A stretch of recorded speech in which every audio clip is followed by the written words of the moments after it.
Welcome to learn English everyday YouTube channel. ஒவ்வொரு நாளும் நம்ம தமிழ் எழுத்து உச்சரிப்புகளை வச்சு இங்கிலீஷ் எப்படி எழுத்து கூட்டி படிக்கலாம் அப்படின்னு சொல்லி கத்துக்கிட்டு இருக்கோம் இல்லையா? ஸோ இதுக்கு முன்னாடி நம்ம வீடியோ ஷேர் பண்ணியிருக்கதையும் செக் பண்ணி பாருங்க. தமிழ் உச்சரிப்புகள் தெரிஞ்சாலே உங்களால ஓரளவுக்கு, அதாவது நல்லாவே இங்கிலீஷ் படிக்கிறதுக்கு கத்துக்கலாம். எக்ஸ்ட்ரா இங்கிலீஷ்ல இருக்கக்கூடிய ஒரு சில உச்சரிப்புகளையும் சேர்த்து கத்துக்கிட்டீங்க அப்படின்னா நம்ம சேனல்ல இங்கிலீஷ் ரீடிங்கான நிறைய வீடியோஸ் வந்து ஷேர் பண்ணியிருக்கோம். மிஸ் பண்ணாம செக் பண்ணி பாருங்க. இதுக்கப்புறம் வரக்கூடிய வீடியோஸையும் நீங்க மிஸ் பண்ணாம தெரிஞ்சுக்கணும்னு நினைச்சீங்கன்னா சேனலை மறக்காம சப்ஸ்கிரைப் பண்ணிக்கோங்க. இன்னைக்கு நம்ம கத்துக்க போற உச்சரிப்பு என்ன, அதுக்கான இங்கிலீஷ் எழுத்து என்ன, அந்த எழுத்துக்களை எப்படி நீங்க படிக்கணும், எல்லாத்தையும் ரொம்ப சிம்பிளா இந்த வீடியோல நம்ம கத்துக்கலாம். வாங்க இன்னைக்கான லெசனை ஸ்டார்ட் பண்ணலாம். இன்னைக்கு நம்ம பார்க்க போற உச்சரிப்பு இப்பு அப்படிங்கிற உச்சரிப்பு தான் நம்ம கத்துக்க போறோம். தமிழோட மெய்யெழுத்து எல்லாருக்குமே தெரியும். இப்பன்றது தமிழோட மெய்யெழுத்து. ஸோ இந்த இப் அப்படிங்கிற இந்த உச்சரிப்பு வந்து இங்கிலீஷ்ல 2 எழுத்துக்களுக்கு இருக்கு. அந்த எழுத்துக்கள் என்ன, எப்படி நீங்க படிக்கணும் அப்படின்றத ஒன் பை ஒன்னா நான் உங்களுக்கு சொல்லி தரேன். நீங்களே என் கூட சேர்ந்து அப்படியே பிராக்டிஸ் பண்ணுங்க. ரொம்ப ஈஸியா உங்களாலையும் படிக்க முடியும். இங்கிலீஷை பொறுத்த வரைக்கும் 2 விஷயம் புரிஞ்சுக்கோங்க. தமிழ் மாதிரியே தான். இப்போ உயிரெழுத்து இருக்கு, மெய்யெழுத்து இருக்கு. மெய்யெழுத்துக்கு அடுத்து உயிரெழுத்து வந்துச்சுன்னா அந்த உயிரெழுத்தையும் மெய்யெழுத்தையும் சேர்த்து உயிர்மெய் எழுத்தா மாத்தி படிக்கணும். தமிழ்லையும் அதே ரூல் தான், இங்கிலீஷ்லயும் அதே ரூல் தான் இருக்கு. இதுவே உங்களுக்கு மெய்யெழுத்துக்கு அடுத்தது இன்னொரு மெய்யெழுத்து வருது அப்படின்னா அந்த மெய்யெழுத்து 2க்குமே நம்ம தனித்தனி உச்சரிப்புகள் கொடுக்கணும். ஓகேங்களா? ஸோ இது 2 பேசிக்கான விஷயம். இது வந்து தமிழ் ஆகட்டும் இங்கிலீஷ் ஆகட்டும் 2 லாங்குவேஜ்லயும் நமக்கு ஒரே மாதிரி தான் இருக்கு. இப்போ இப்பு அப்படிங்கிற உச்சரிப்பு சொன்னேன் இல்லையா, அது இங்கிலீஷ்ல பிக்கும் நம்ம சொல்லுவோம், பிக்கும் வந்து சொல்லுவோம். இது 2க்கும் ஒரே மாதிரி உச்சரிப்பு தான். ஆனா அந்த இப்பு அப்படிங்கிற உச்சரிப்பை நீங்க சொல்லும் போது அதுல சொல்லக்கூடிய அந்த ஒலியானது நீங்க கொஞ்சம் டிஃபரெண்ட் பண்ணி சொல்லணும். அதாவது பிய நம்ம வந்து இப்புன்னு சொல்லிடக்கூடாது, இப்பு இப்பு அப்படின்னு அழுத்தி சொல்லணும். பிக்கு வந்து இப்பு அப்படிங்கிற உச்சரிப்பு தான். இது வந்து இப்பு இப்பு, இது இப். ஓகே, ஸோ உங்களுக்கு வார்த்தைகளை படிக்கும்போது இன்னும் ஈஸியா புரியும். ஃபர்ஸ்ட் நாம இந்த உச்சரிப்பு வந்து உயிரெழுத்து மெய்யெழுத்து வரும்போது எப்படி உங்களுக்கு வரும் அப்படின்றத சொல்லிடுறேன். இங்கிலீஷ்ல வந்து 5 உயிரெழுத்துக்கள் இருக்கு. ஏ, இ, ஐ, ஓ, யூ. இங்க அடிஷனலா நம்ம வை அப்படிங்கிற ஒரு எழுத்தையும் ஆட் பண்ணியிருக்கோம். இது எதனால அப்படின்னா இங்கிலீஷ்ல வந்து இந்த வை அப்படிங்கிற இந்த எழுத்து கான்சனன்ட்டோட உச்சரிப்பும் இருக்கு, அதே மாதிரி வவலோட உச்சரிப்பும் இருக்கு. வவல் உச்சரிப்புல 2 சவுண்ட்ஸ் இருக்கு, கான்சனன்ட்ல ஒரு சவுண்ட் இருக்கு. அப்போ இந்த வை அப்படிங்கிறது உயிரெழுத்து உச்சரிப்பாவும் வருது, உயிரெழுத்தால உயிரெழுத்தோட உச்சரிப்பா வரனால நம்ம இதையும் வந்து இதுல உங்களுக்கு சேர்த்திருக்கோம். இப்போ ஃபர்ஸ்ட் வந்து இந்த பி அப்படிங்கிற எழுத்து வருது, அதுக்கு அடுத்தது ஏயோ ஈயோ இதுல எது வேணாலும் உங்களுக்கு உயிரெழுத்து இருக்கலாம். அது நீங்க சேர்ந்து வரும்போது என்ன பண்ணணும்னா இது மெய்யெழுத்தையும் உயிரெழுத்தையும் சேர்த்து நீங்க படிக்கணும். ஃபார் எக்ஸாம்பிளுக்கு நீங்க பியோட சவுண்ட் வந்து இப்பு அப்படிங்கிற உச்சரிப்பு இல்லையா, இப்போ ஏக்கு வந்து ஏங்கிற சவுண்ட் இருக்குன்னு வச்சுக்கோங்க. அப்போ இப்பு ஏ பே, இப்பு ஏ பே அப்படின்னு சொல்லி படிக்கணும். இதுவே இங்க பி இருக்கு பிளஸ் வந்து ஏ இருக்கு அப்படின்னா இங்க வந்து பிக்கு நம்ம என்ன சவுண்ட் கொடுக்கணும், இப்புன்னு கொடுக்கணும். இது இப்பு, இது இப்பு. ஓகே, இங்கேயும் அதே மாதிரி ஏங்கிற சவுண்டே வச்சுக்கோங்க. இப்பு ஏ பே, புரியுதுங்களா? ஸோ இந்த மாதிரி நீங்க படிக்கணும். இது ஃபர்ஸ்ட் வந்து இந்த மெய்யெழுத்து, அதுக்கு அடுத்தது உயிரெழுத்து வந்துச்சுன்னா இந்த மாதிரி உயிர்மையா நீங்க மாத்தி படிக்கணும். அதுக்கு அடுத்தது ஃபர்ஸ்ட் வந்து உங்களுக்கு கான்சனன்ட் எழுத்து வருது, அதாவது மெய்யெழுத்து வருது, அதுக்கு அடுத்ததும் ஒரு மெய்யெழுத்து, அதாவது இப்ப நம்ம பார்த்த இந்த இப்புங்கிற சவுண்ட்லயே வருதுன்னு வச்சுக்கோங்க. இந்த இப்பு அப்படிங்கிற எழுத்தே வருது, அதுக்கு முன்னாடி உங்களுக்கு கான்சனன்ட் தான் இருக்கு. இப்போ இதை நம்ம எப்படி படிக்கணும் அப்படின்னா 2 கான்சனன்ட் எழுத்தோட சவுண்டும் தனித்தனியா வரும். ஓகேங்களா? ஸோ இதுவே வந்து இன்னொரு கேட்டகரியும் வரும். அது என்னன்னா ஃபர்ஸ்ட் ஸ்டார்டிங்லயே இப்ப நம்ம 2 பார்த்த இந்த 2 உச்சரிப்புகள், அதாவது இந்த ஒரு உச்சரிப்பு 2 எழுத்துமே ஸ்டார்டிங்லேயே வருது, ஒரு வார்த்தையோட ஆரம்பத்துல வருது.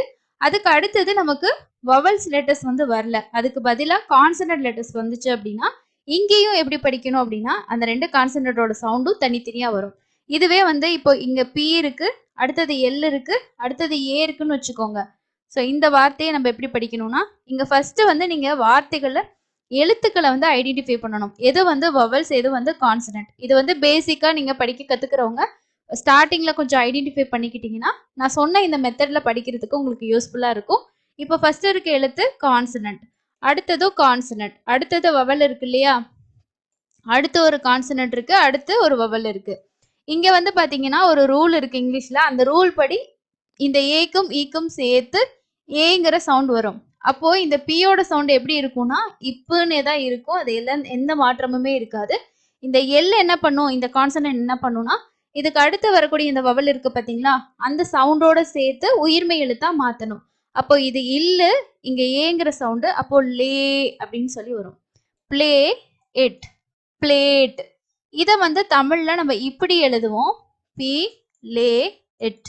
இங்க வந்து பீன்னு சொல்லி நம்ம மென்ஷன் பண்ணுவோம். இது தமிழ்ல இந்த வார்த்தையை நம்ம எழுதுறது கரெக்ட். ஆனா வந்து உச்சரிப்பை நம்ம எழுத்துக்களை எழுதி உச்சரிச்சு படிக்க போறோம் அப்படின்னா இங்க நான் எழுதியிருக்க இந்த மெத்தட்ல தான் நீங்க எழுதணும். அப்போ இதை பிளேட் அப்படின்னு சொல்லி படிப்போம். ஓகே, ஸோ அதே மாதிரி தான் இங்க பி வந்திருக்கு. பிக்கு அடுத்தது ஆர் வந்திருக்குன்னா பியோட சவுண்டு இப்பு அப்படின்னே தான் இருக்கும். அடுத்தது ஆரும் வந்து ஆறு எப்படி இருக்கு, அதுக்கு அடுத்தது வவல் இருக்குன்னா அந்த ஆறும் அடுத்து இருக்க வவலும் உயிர்மை உச்சரிப்பா மாறும். முன்னாடி இருக்க கான்சனோட சவுண்டு அப்படியே இருக்கும். ஸோ இந்த பேசிக்கான விஷயம் உங்களுக்கு புரிஞ்சிருக்கும்னு நினைக்கிறேன். இப்போ அடுத்து நாம வந்து ஒவ்வொரு வார்த்தைகளா படிக்க பார்க்கலாம். எப்படி வந்து அந்த வார்த்தைகளை நம்ம எழுத்து கூட்டி படிக்கிறது அப்படின்றதையும் கத்துக்கலாம். தமிழ்ல நாம எப்படி ஒரு வார்த்தைகளை வந்து படிக்கும்போது, அதாவது வேர்ட்ஸை படிக்கும்போது அந்த எழுத்துக்களோட உச்சரிப்பை வச்சு எழுத்து கூட்டி படிப்போம் இல்லையா, அதே மாதிரி இங்கிலீஷ்லயும் நம்ம படிக்கலாம்.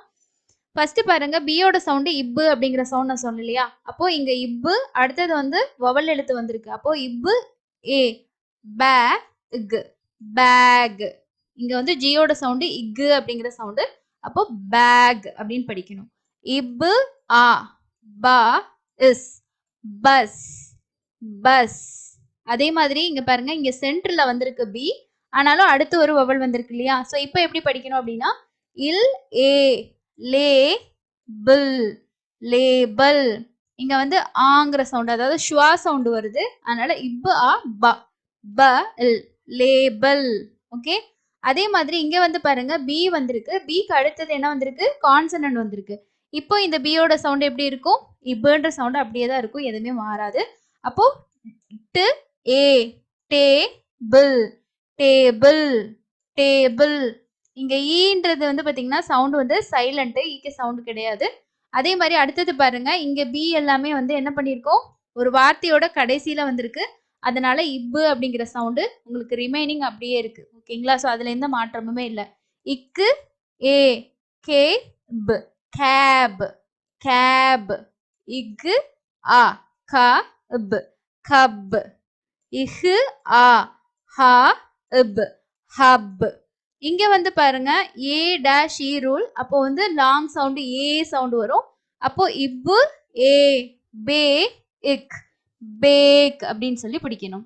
ஸோ இன்னும் ஒரு சில எக்ஸாம்பிள் பார்க்கலாம். இதுவுமே இந்த இப்பு சவுண்ட்ல தான் வருது பாருங்க.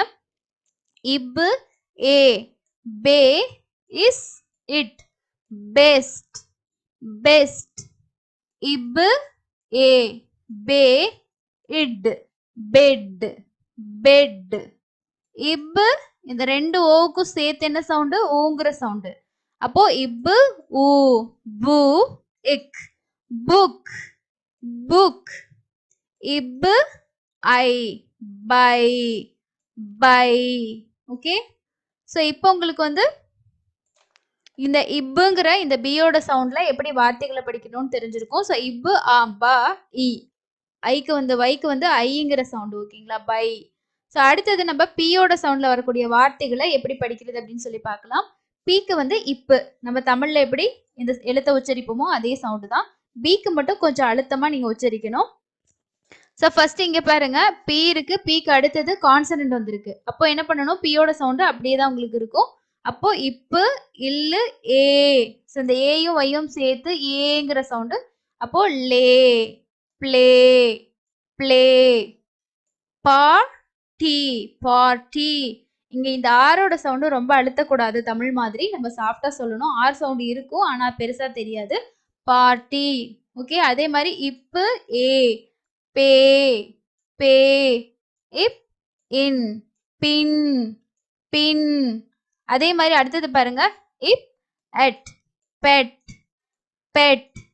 இப் ஆ, பா.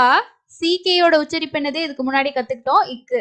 அப்போ பக், பக். இப் ஊ, யூவோட சவுண்ட் வந்து ஊங்குற சவுண்டு. அப்போ இப்பு ஊ, பூ இட், புட், புட்.